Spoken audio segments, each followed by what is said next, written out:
Bismillahirrahmanirrahim. Alhamdulillahi rabbil alamin wa bihi nasta'inu ala umurid dunya waddin. Asyhadu an la ilaha illallah wa asyhadu anna Muhammadan abduhu wa rasuluh.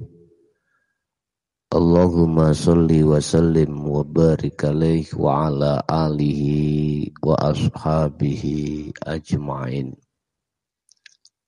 Rabbi shrahli sadri wa yassirli amri wahlul 'uqdatam min lisani yafqahu qawli.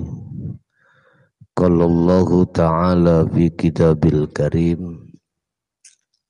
A'udzu billahi minasy syaithanir rajim. Bismillahirrahmanirrahim.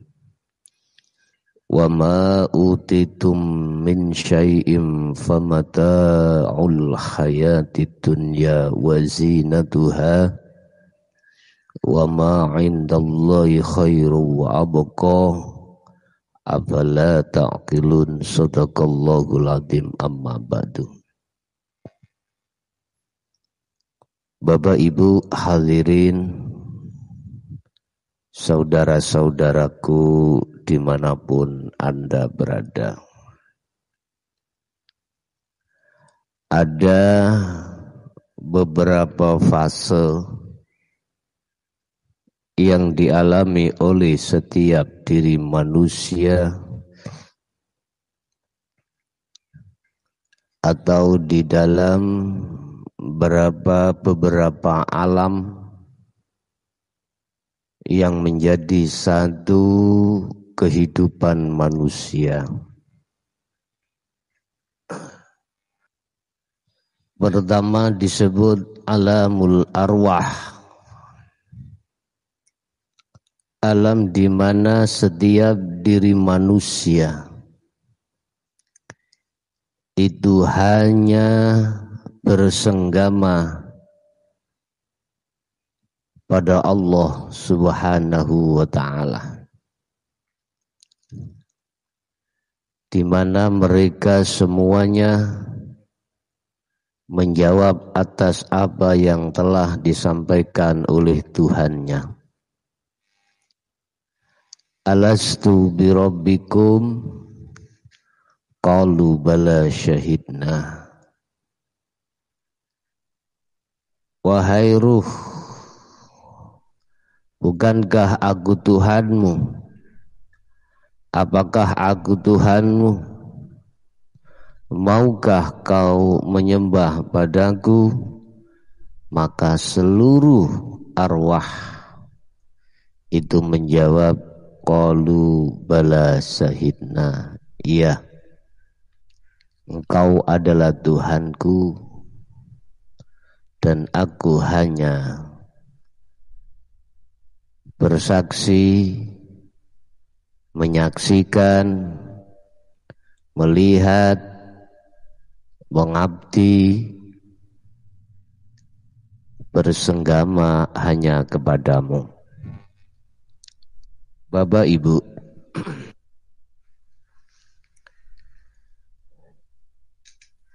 ketika arwah-arwah atau ruh-ruh, arwah itu jamak dari ruh, ya. Jadi kalau saya membaca arwah itu banyak ruh.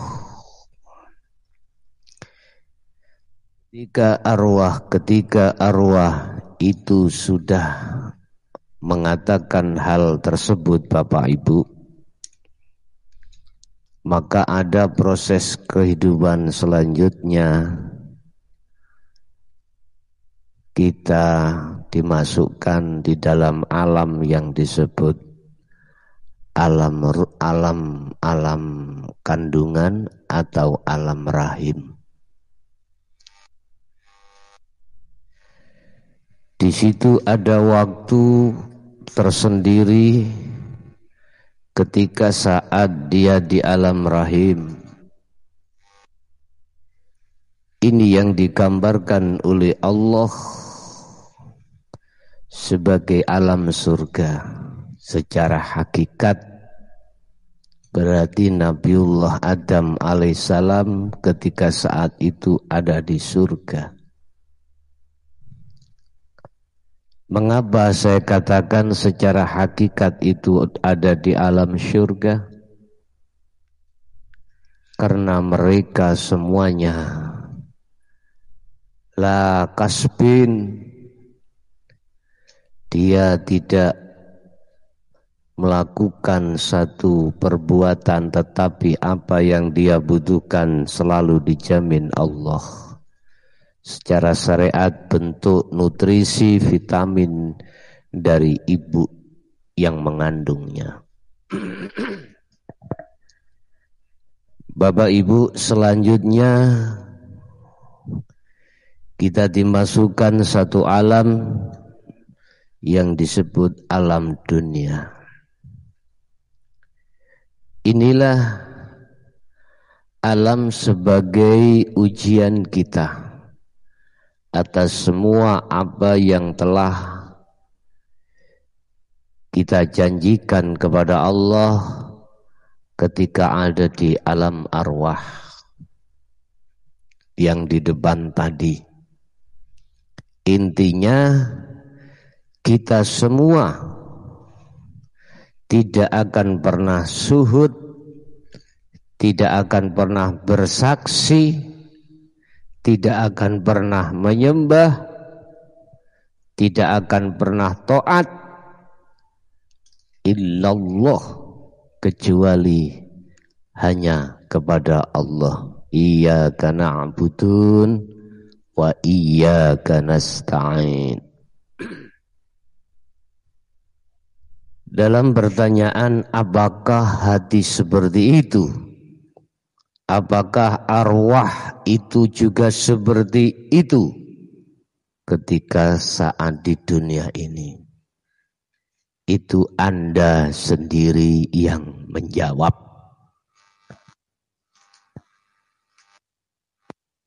Bapak Ibu, ketika kita semua masuk dalam akil balik, di situ kita dihadapkan berbagai macam persoalan, berbagai macam ujian, berbagai macam romantika diamu, berbagai macam romantika jenis-jenis beragam-ragam takdir. Disitulah hari pengetesan, hari ujian yang kita hadapi. Ternyata apa yang terjadi pada hati kita, pada arwah diri kita, kita telah berkhianat dari apa yang telah kita sebutkan. Saya tidak bicara jasad, tetapi saya berbicara adalah hati atau arwah. Bapak Ibu, ternyata kita telah memakan buah khuldi secara hakikat. Kita telah mengikuti langkah-langkah nafsu. Kalau bahasa Nabi Adam telah mengingkari atas semua apa yang diembankan Allah terhadapnya dengan bentuk tidak boleh mendekat, apalagi memakan buah khuldi. Wala taqrabu hadhihi syajarah. Ternyata apa yang terjadi? Kita telah memakannya. Hati ini telah mengikuti langkah-langkah setan, langkah-langkah nafsu. Wala tattabi'u khutuwati syaitan innahu lakum aduwwun mubin. Padahal Allah sudah mewanti-wanti. Padahal Allah sudah mewarning kita untuk tidak mendekat apalagi memakan. Bapak Ibu hadirin, saudara-saudaraku rahimakumullah. Ketika dalam alam ini Allah telah memberikan satu pengajaran terhadap kita di dalam surat Al-Qasas ayat 60. Allah menyebutkan wa ma utitum min syai'in fa mata'ul hayatid dunya wa zinatuha. Dan apa saja yang dihadapkan terhadapmu, apakah itu kekayaan, apakah itu jabatan, apakah itu keturunan, apakah itu kehormatan, apakah itu pujaan masyarakat karena status pada diri kita, itu adalah merupakan satu kesenangan hidup duniawiyah dan merupakan satu perhiasan duniawiyah.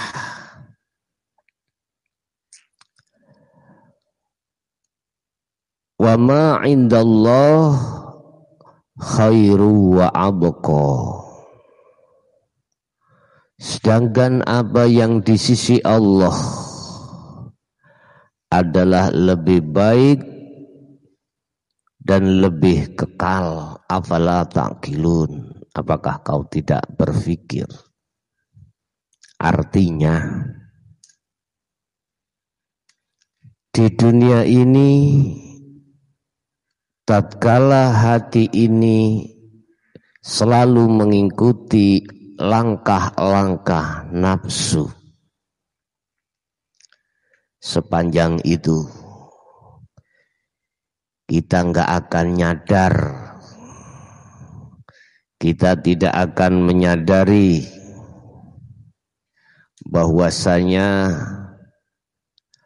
ada kehidupan. Wa ma indallah khairu wa abqa. Ada satu kehidupan yang amat kekal, yaitu kehidupan di sisi Allah. Tatkala ketika saat di dunia hati belum bisa masuk terhadap khairu wa abqa, kehidupan yang sebenarnya, maka kita setelah meninggalkan dunia ini jangan harap akan bisa pada kehidupan tersebut.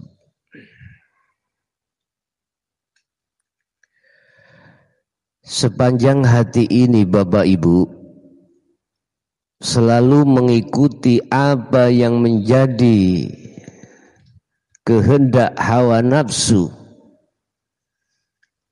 sepanjang itu hati ini takkan bisa bebas dari belenggu hawa nafsu. Itulah yang disebut sebagai jiwa yang terkunjoro, jiwa yang terbelenggu, jiwa yang terbudak oleh hawa nafsu.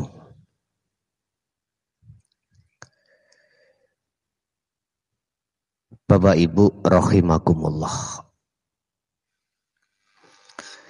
tatkala hati sudah terbelenggu dengan kenikmatan duniawiyah, siapapun diri kita, apapun status kita, jangan harap di situ akan mengerti dan menerima apa ajaran yang menghantarkan terhadap satu kehidupan yang sebenarnya.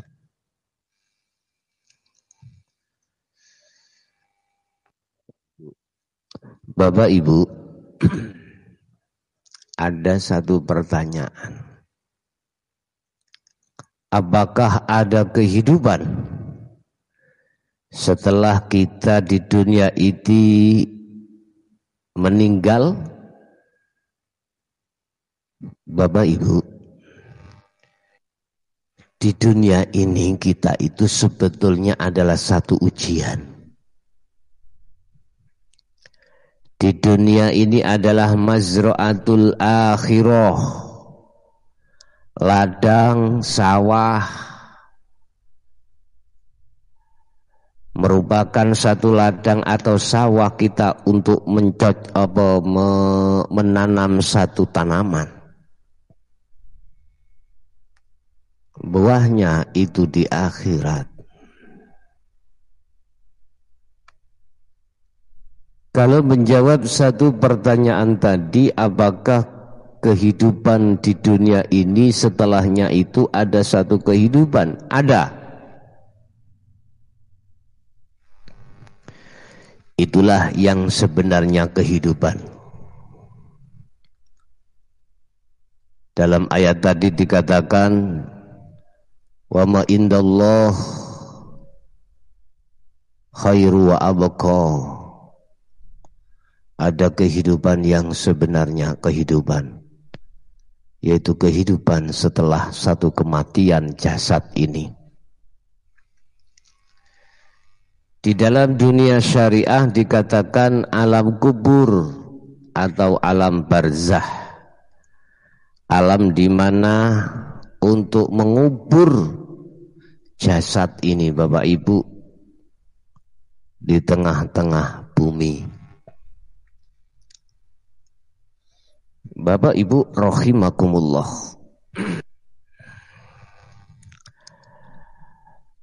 ketika manusia awal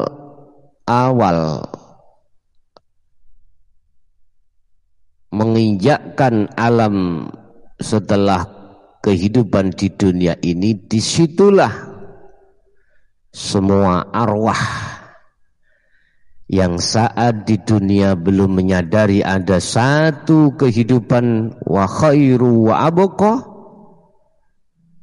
dia akan terbelalak, dia akan kaget, dia akan kecewa dan meminta kepada Allah, ya Allah kembalikan saya, barang sesaat saya akan melakukan perbuatan yang hasan, perbuatan yang bagus, yaitu perbuatan yang sesuai dengan janji kita ketika saat di alamul arwah, hanya mengabdi, hanya menyembah, syahidna, hanya berpacaran dengan Allah Subhanahu wa ta'ala. Tetapi begitu waktu yang sangat panjang dan sudah Allah memberikan kesempatan berkali-kali di dunia alam ini, kita tidak mengindahkan apa seruan Allah dan Rasul-Nya. Kita tidak mengindahkan apa peringatan Allah dan Rasul-Nya.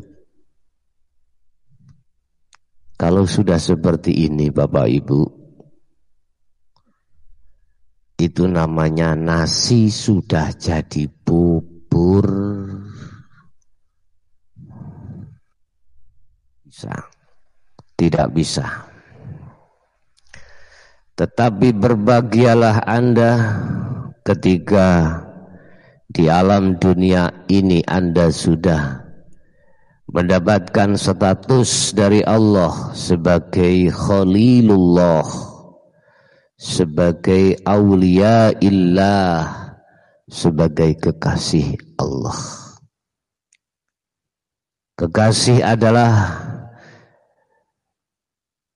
hanya menyintai terhadap kekasihnya, tidak akan pernah selingkuh terhadapnya.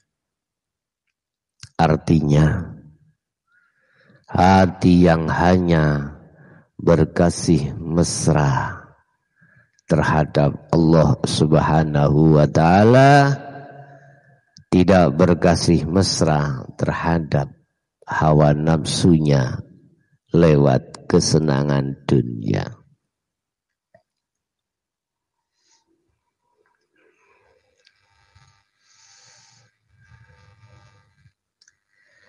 Terpesona, terpesona,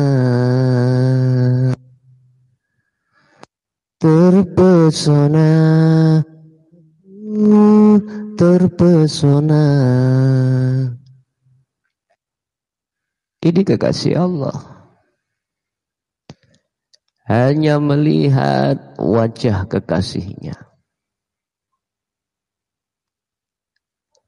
Bapak Ibu rahimakumullah. Bagaimanakah kita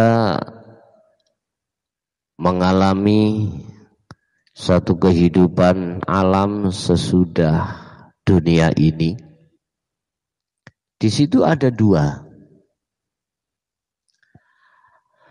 Ada alam yang ketika kita saat di dunia hati gelap pada Allah, buta pada Allah, di situ juga akan mengalami satu kegelapan. Satu. Dua, ada alam di mana ketika saat kita di dunia hati ini sudah tidak buta terhadap Allah, itulah alam yang terang benderang. Bapak Ibu, ketika datang satu alam akhirah setelah yaumil qiyamah, ba'da yaumil qiyamah, setelah seluruh dunia ini dicampakkan dan di bumi hanguskan dan difanakan oleh Allah Subhanahu wa ta'ala dalam surah Ar-Rahman ayat 26, kullu man 'alaiha fan, semua yang ada di bumi itu akan binasa. Bapak Ibu, kita dihadapkan satu alam yang disebut yaumul akhirah, yaumu yub'ats ila yaumil akhirah. Disitulah kita akan mempertanggungjawabkan atas semua apa perbuatan-perbuatan manusia ketika saat di dunia, kecuali mereka ketika saat di dunia sudah sampai pada tingkatan musyahadah pada Allah yang sering kita sebut secara syariat bi ghairi hisab. Mereka yang tidak mengalami satu perhitungan atau hitungan. Allah di situ sudah kosong, sudah nol keakuannya. Bagaimana mungkin satu dompet yang tidak ada uangnya kita hitung-hitung, ya enggak ada ceritanya. Gara-gara dihitung dalam si dompet, karena dompet itu banyak uangnya. Bagaimana mungkin akan terjadi satu perhitungan pada diri seorang hamba tatkala hamba itu sudah ditajalli mutlak? Itu semuanya adalah kekasih-kekasih Allah. Seruan hal seperti ini Bapak Ibu, peringatan-peringatan hal ini Bapak Ibu, itu sudah disampaikan oleh Allah dan utusannya sejak kita masih berada di dunia. Cuman oleh karena hati kita terbelenggu, terikat oleh nafsu lewat kesenangan dunia, inilah akhirnya kita menganggap bahwasanya kesenangan dunia itu adalah segala-galanya, maka semuanya kita tolak. Subhanallah.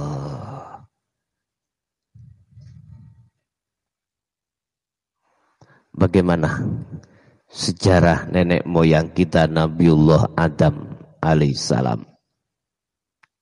Dia bisa kembali ke asal negerinya,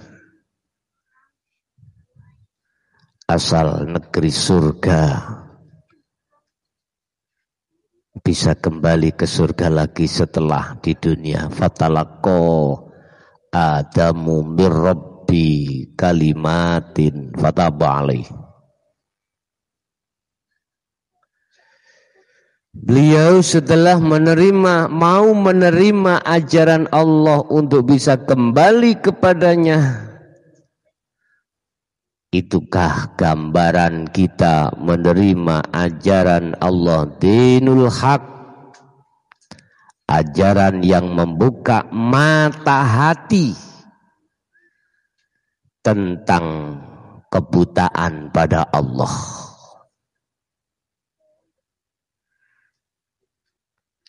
Itulah ajaran yang membimbing hatimu untuk tidak mencintai selain Allah. Itulah ajaran yang membimbing hatimu untuk keluar dari belenggu-belenggu hawa nafsu.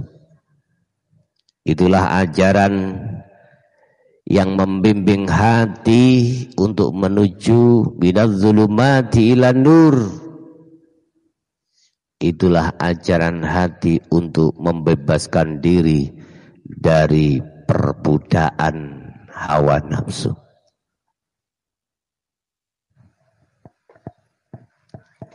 Gara-gara pangkat jabatan, ajaran itu kita tolak.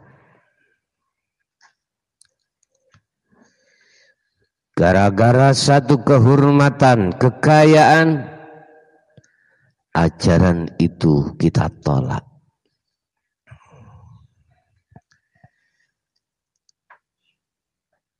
Oleh karenanya, wahai saudaraku, sadarlah akan itu semua.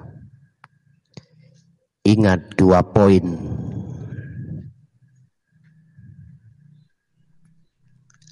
Satu, kullu nafsin dha'iqatul maut. Kita akan mengalami satu kepastian, yaitu kematian. 2, segala apa yang kita upayakan, segala apa yang kita usahakan, segala apa yang ada pada diri kita pada waktu kita di dunia, hancur musnah la yanfa' wala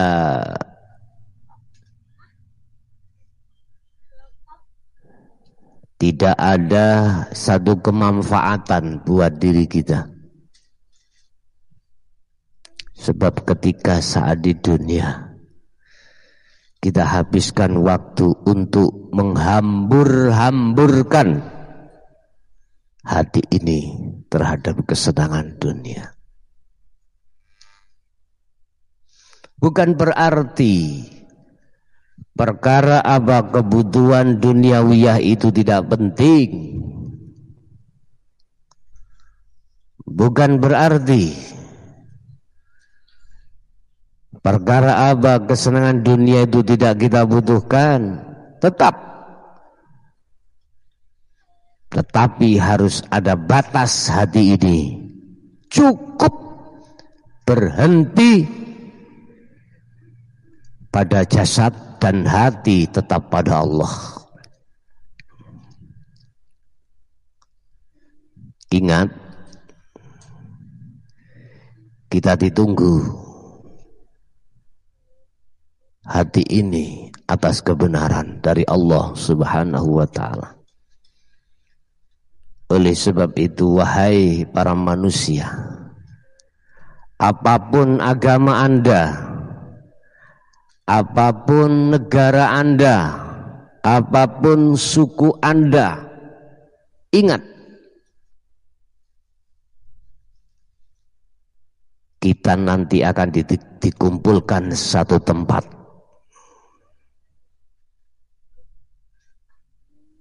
Disitulah tempat kebenaran.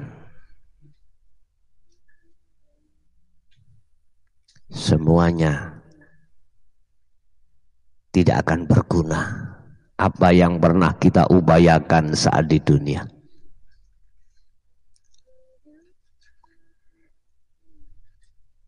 Oleh sebab itu, apa manfaatnya kita bermusuhan? Sehingga kita saling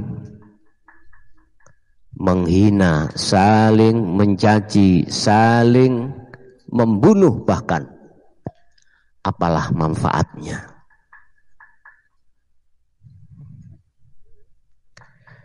Lepaskanlah belenggu dalam hatimu.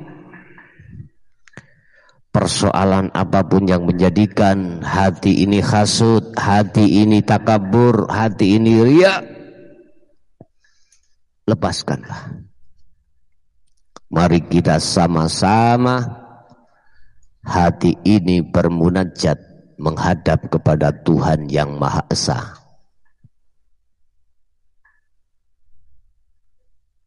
Apalah gunanya kita berbuat jelek terhadap sesama manusia? Apalah untungnya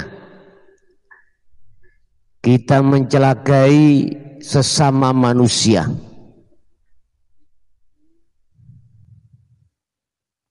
Toh di situ akan menjadikan satu permusuhan dan satu kekecewaan. Ingat, kita suatu saat akan mati. Apakah kita itu kaya atau miskin, punya jabatan atau tidak, tiap saat, tiap waktu kematian selalu menunggunya. Sadarlah, sadarlah. Hempaskan semua apa skenario-skenario besar yang akan merugikan orang lain, yang akan merugikan kelompok lain. Hempaskan, kubur dengan jauh-jauh, kubur sedalam-dalamnya. Mari kita membangun sesama di negeri kita yang tercinta masing-masing. Sadarlah, wahai saudaraku, apalah untungnya kita jikalau mencelakai satu dengan yang lain.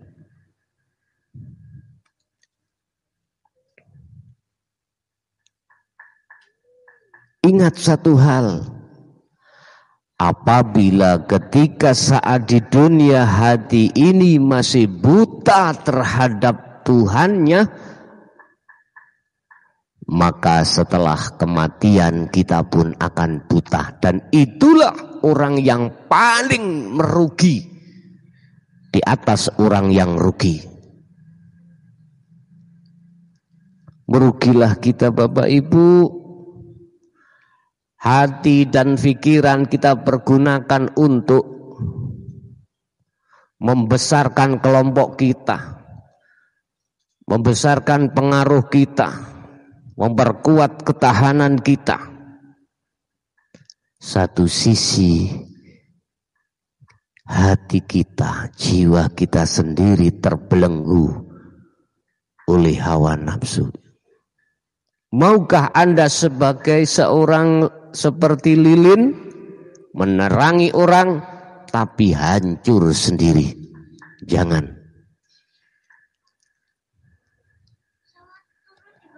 Memang kita ada golongan orang yang bekerja melakukan sesuatu upaya dengan berbagai skenario yang amat cantik, yang tujuannya adalah untuk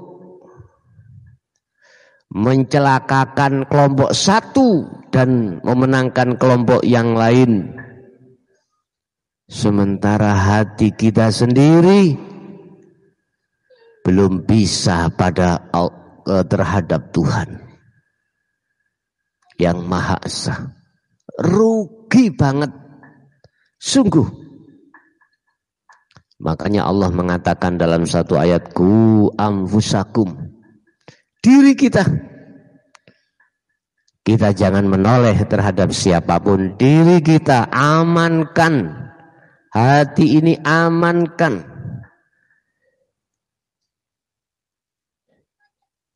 Dari ocehan hawa nafsu,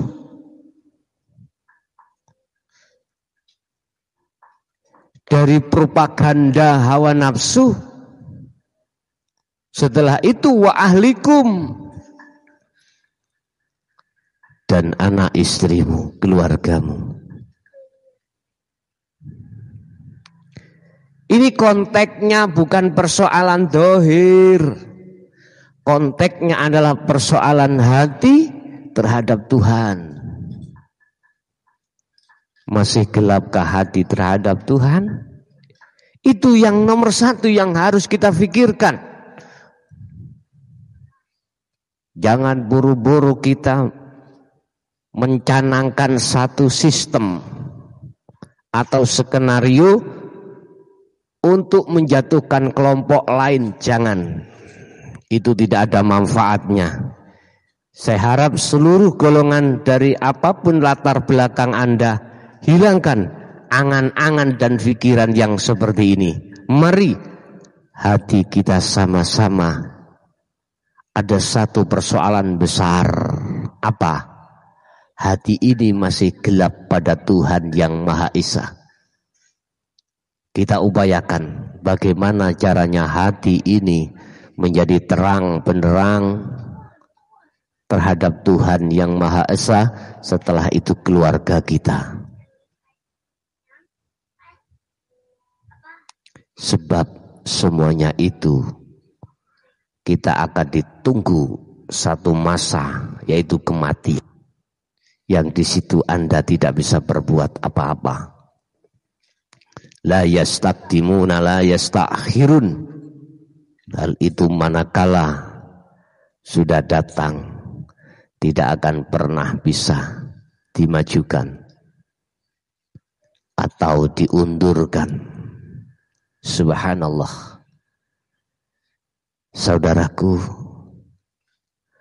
kalau kita saat ini ada rencana menyeting untuk kelompok lain jatuh, untuk orang lain jatuh,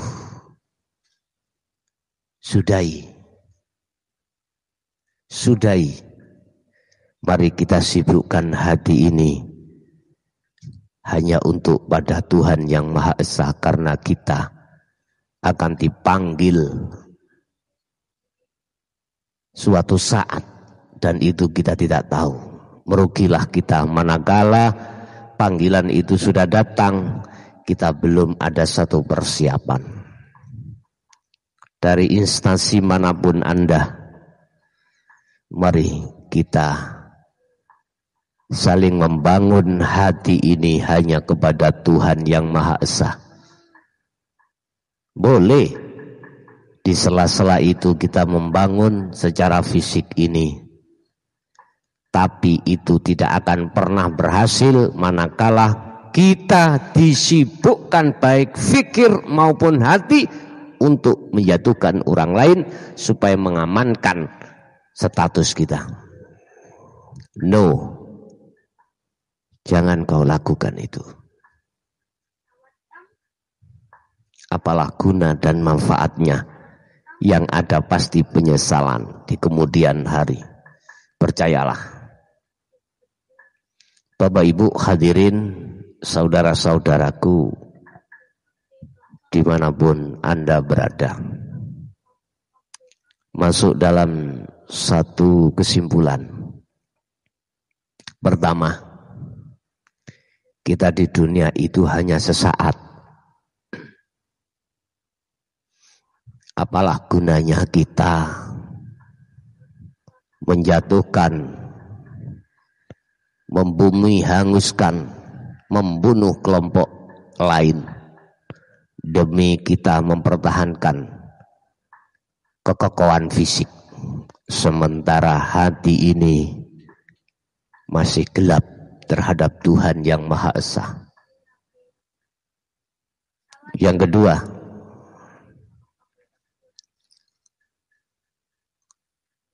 hal yang pasti akan terjadi adalah kematian, dan di situ kita nanti masuk dalam fase di mana kita akan mempertanggungjawabkan semua apa yang pernah kita lakukan saat di dunia. Yang ketiga, apalah manfaatnya? Wahai saudaraku, baik dari agama manapun, golongan manapun, suku manapun, apalah manfaatnya kita sekarang bermusuh-musuhan hanya gara-gara urusan dunia. Sementara kita tidak menyibukkan bagaimana hati untuk menyelamatkan diri dari hawa nafsu. Mari kita berpikir dengan jernih, hati dengan tenang. Aku yakin manakala Anda masuk dalam ajaran Tuhan yang paling dalam, pasti semua apa rencana buruk kita terhadap orang lain, golongan lain untuk kita jatuhkan, pasti akan kita kubur. Itulah Bapak Ibu yang bisa kami sampaikan, mudah-mudahan bermanfaat, dan kami akhiri, hadanallah wa iyyakum wal afa minkum. Wassalamualaikum warahmatullahi wabarakatuh.